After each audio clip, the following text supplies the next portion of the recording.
How to fix CS2 not launching or crashing, easy step.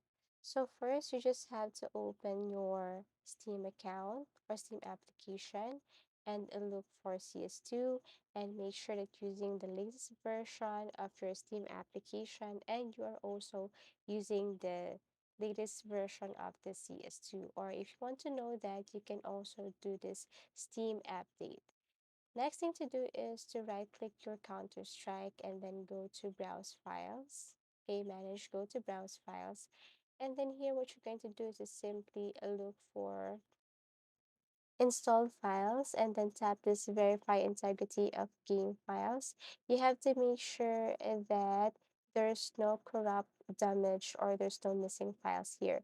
So to know if there is a corrupt file or missing file, you just have to tap this one and it will fix the problem of your Counter Strike. The next thing to do is to right click again, go to Browse Files, and then go to your Manage, and then go to Browse Files, tap Game, and then here you just have to simply go to Bean, tap Win64, scroll down and look for this CS2, and then go to Properties.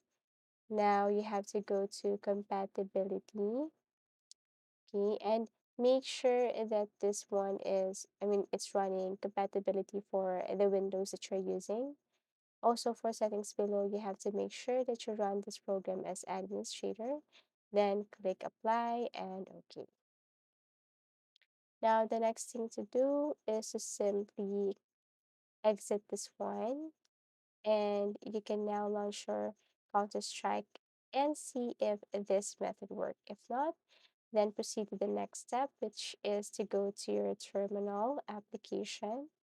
Tap this one here. And then click this Windows PowerShell. And what you're going to do is simply paste, or you just have to copy what I'm going to paste here or to type here. Okay, so this is what it looks like. Now, after that, you just have to simply click X, okay, and then go back to your Counter Strike and see if this method works, okay. And then after that, after doing this method, I hope that this somehow fix the problem PS2 not launching or crashing. Thank you so much for watching and see you again in our next videos.